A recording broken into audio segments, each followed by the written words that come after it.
Um pouco sobre a Escola Sem Partido, esse movimento que vem tomando corpo e se fortalecendo bastante no nosso país. É necessário esclarecer que é um projeto, sob o meu ponto de vista, que atrapalha a atividade docente, atrapalha a emancipação do cidadão e o trabalho docente como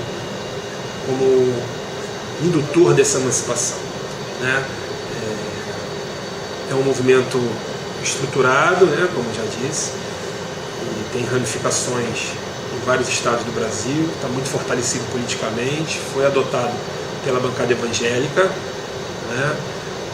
Se vocês puderem acompanhar as audiências públicas que tem uma comissão denominada Comissão de Escola Sem Partido na Câmara dos Deputados em Brasília, vocês poderão comprovar o que eu estou dizendo, né?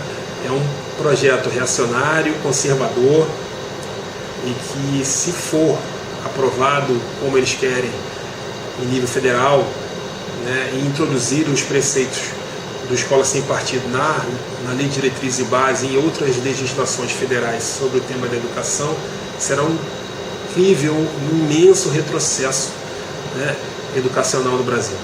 Mas vamos lá. Mas o Escola Sem Partido é um projeto, a meu ver, inconstitucional. Aliás, não é só a meu ver. Recentemente, a Lei 7.800 do Estado de Alagoas, que foi a primeira lei aprovada no Estado brasileiro, que tinha seu conteúdo as normas da Escola Sem Partido, ela foi declarada inconstitucional. Aliás, é importante dizer que essa lei ela foi vetada pelo governador do Estado de Alagoas. Ela foi uma lei de iniciativa de um deputado estadual da Assembleia Legislativa, passou todo o processo legislativo, acabou sendo aprovada, e quando foi a sanção do governador, ela foi declarada inconstitucional pelo próprio governador, que se negou a aprová-la, então vetou-a.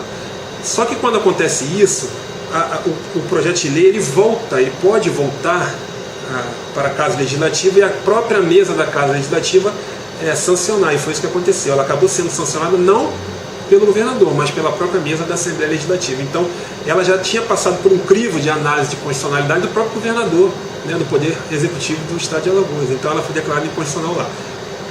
Então, com essa aprovação, né, pela mesa da Assembleia Legislativa de Alagoas, ela passou a ter vigência. Passando a ter vigência, ela passou a valer seus efeitos. Mas o CNTE, que é a Confederação Nacional de Trabalhadores da Educação, entrou com uma ação direta de inconstitucionalidade do Supremo Tribunal Federal, dizendo que essa Lei 7.800 do Estado de Alagoas, ela era contrária aos artigos da Constituição que falavam sobre educação. E pediu uma liminar do Supremo Tribunal Federal para que suspendesse os efeitos dessa Lei 7.800, que é a Escola Sem Partido de Alagoas. E no sorteio lá do Supremo Tribunal Federal acabou sendo sorteado o ministro Luiz Roberto Barroso, que é professor aqui da UERJ também, e ele, analisando, né, o pedido do CNTE e analisando os termos da Lei 7.800 e confrontando esses termos da Lei 7.800 com a Constituição Federal, ele decidiu, em sede liminar, isso ainda é uma questão provisória, suspender os efeitos da Lei 7.800. Então, a Lei do Escola Sem Partido de Alagoas, ela não está valendo por conta de uma decisão do Supremo Tribunal Federal, do ministro Luiz Roberto Barroso, porque entendeu que essa lei já é inconstitucional. Isso é uma grande vitória para aqueles que lutam contra a Escola Sem Partido, porque, na verdade, essa Lei 7.800 o seu conteúdo é o conteúdo que está sendo discutido e votado em dezenas e dezenas de lugares do Brasil, seja em estados, seja em municípios, né? Em vários municípios, inclusive aqui no Rio de Janeiro, temos um projeto de lei, tanto na Assembleia Legislativa quanto na Câmara dos Vereadores, tramitando com a temática da Escola Sem Partido. Temos também isso em sede federal. Existem iniciativas de que a Escola Sem Partido, as normas do Escola Sem Partido venham também a ser estabelecidas em leis federais. Então, essa decisão do ministro Barroso é uma decisão que tem que ser muito comemorada pelos movimentos, pelos professores, pelos sindicatos, porque ela aponta que esse tipo de norma que restringe a liberdade do docente, a liberdade do professor, a liberdade para ensinar, pluralismo de ideias, ele entende como inconstitucional.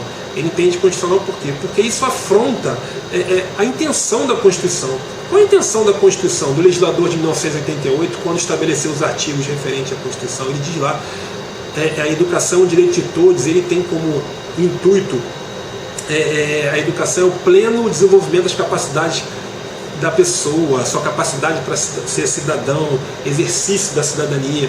Então, como você vai fazer com que essa pessoa possa ser cidadã, ela possa ser ciente dos seus direitos, com uma educação cerceada de liberdade, com uma educação cerceada de pluralismo de ideias? Como vai fazer isso se o professor, como a gente vai alcançar se o professor não tiver liberdade, né? Existe, e sempre quando nós vemos os debates com o pessoal que defende a escola sem partido, eles procuram desqualificar as pessoas que são contra a escola sem partido, dizendo que os professores são doutrinadores, que existe um exército organizado, isso está escrito, essa frase que eu estou dizendo, exército organizado de doutrinadores. Os professores seriam doutrinadores. Só que a gente nunca conseguiu, nas pesquisas que nós fazemos, identificar esse exército organizado de doutrinadores. Muito mais organizados está o exército da escola sem partido, que consegue aprovar, não, ainda bem, consegue propor em várias assembleias legislativas, várias casas legislativas pelo Brasil, o mesmo projeto. Eles sim estão muito organizados, mas a resistência está muito grande.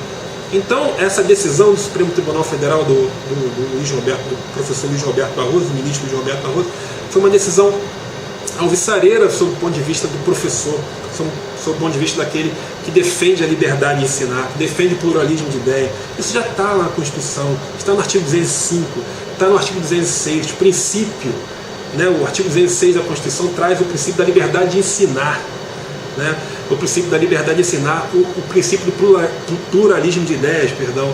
Então, uma lei que tenta cercear a liberdade de ensinar, que cercear o pluralismo de ideias, é uma lei que afronta a Constituição, porque nós temos um artigo da Constituição que prescreve isso. Então, se tem uma lei que tenta dizer que o professor não tem liberdade, é uma lei inconstitucional. E isso, ainda bem, foi o mesmo entendimento do professor Luiz Roberto Barroso.